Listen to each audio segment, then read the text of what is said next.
Hello and welcome. So here we have a question is the open loop transfer function of a unity feedback control system is g of s is equal to k divided by s square plus 5s plus 5. The value of k at the breakaway point of the feedback control system root locus plot is. So यहाँ पे उन्होंने क्या पूछा है the value of के eight break away point. ठीक है, पहले तो हमें ब्रेक अवे पॉइंट फाइंड करना है एंड उस पॉइंट पे गेन के है उसका वैल्यू क्या होगा वो भी फाइंड करना है। ठीक है, सो पहले तो हम ब्रेक अवे पॉइंट फाइंड करने के लिए क्या करते थे characteristic equation. So because of that 1 plus C of S multiply with H of S is equal to 0। अब हमारे पास उन्होंने ऑलरेडी यहाँ पे गिवन है unity feedback control system. So because of that H of S का value क्या आ जाएगा 1। ठीक है, एंड सो हम इसे कुछ इस तरह से लिख सकते हैं G of S is equal to -1 and therefore K is equal to minus S square plus 5s plus 5। ठीक है, अब ब्रेक अवे पॉइंट हमें फाइंड करना है। तो उसके लिए हमें क्या करना पड़ता था d k by d s का वैल्यू 0 लेना पड़ता था।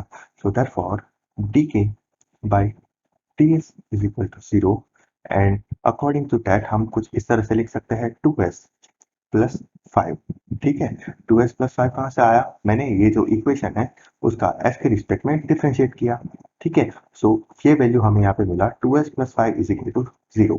So therefore 2s plus 5 is equal to 0, उसे हम कुछ इस तरह से लिख सकते हैं 2s is equal to -5 and s is equal to -5/2। Therefore s is equal to -2.5। So हमारे पास यहाँ पे only one break away point available है। ठीक है, हमारे पास only one break away point available है। सो अभी हमारे पास ये जी ऑफ एस अवेलेबल है। ठीक है, एंड उसके अंदर हमें एस का वैल्यू पुट करना है एंड के का वैल्यू फाइंड करना है। सो अगेन कैरेक्टरिस्टिक इक्वेशन पे आते हैं। ठीक है, ये वाला जो इक्वेशन हमने यहाँ पे फाइंड किया है, ठीक है, G of S is equal to -1। अगर हमने दोनों साइड मॉड ले लिया तो फिर क्या होगा mod k divide by s square plus 5s plus 5 is equal to mod 1। ठीक है, अब हमें s का वैल्यू तो मालूम है -2.5। सो अगर हम ये वाला जो s का वैल्यू है वो इस इक्वेशन में पुट कर दें तो फिर हमें k का वैल्यू मिल जाएगा। ठीक है, सो k divide by 6.25 minus 12.5 plus 5। ठीक है, इस तरह से अगर आपने s का वैल्यू रखा तो इस तरह से इस इक्वेशन का वैल्यू आएगा तो n इज इक्वल टू 1। ठीक है, सो अगर आपने इसे सिंप्लीफाई किया तो आपको k का वैल्यू मिलेगा k इज इक्वल टू 1.25। ठीक है, सो ये हमारा क्वेश्चन यहाँ पे हो गया सॉल्व। सो इस क्वेश्चन में हमें क्या पूछा था कि हमें एक जी ऑफ एस का वैल्यू गिवन है एंड हमें ऑलरेडी दिया हुआ है यूनिटी फीडबैक कंट्रोल सिस्टम है, तो फिर हम कैरेक्टरिस्टिक इक्वेशन फाइंड कर सकते हैं।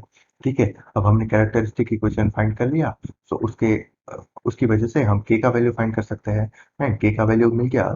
सो हम ब्रेक अवे पॉइंट उसकी के की हेल्प से आसानी से फाइंड कर सकते हैं D k by d S की हेल्प से। ठीक है, D k by d S किया इज इक्वल टू 0 रखा तो हमें एस का वैल्यू मिल जाएगा। एस का वैल्यू ही हमारा ब्रेक अवे पॉइंट है। ठीक है, सो जैसे ही हमें ब्रेक अवे पॉइंट मिल गया हमने इस वाली इक्वेशन को वापस यूज किया कैरेक्टरिस्टिक इक्वेशन को एंड उसमें हमने एस का वैल्यू -2.5 रख दिया एंड जो भी वैल्यू आया उसका मोड ले लिया तो फिर हमें के का वैल्यू क्या मिला 1.25। ठीक है, सो हमारा आंसर आएगा 1.25। ठीक है, this is the correct answer. ठीक है, सो इस टाइप के क्वेश्चन को इस तरह से सॉल्व करते हैं। सो अगर इस क्वेश्चन में आपको कहीं पे कोई डाउट है तो फिर आप मुझे कमेंट बॉक्स में पूछ सकते हैं।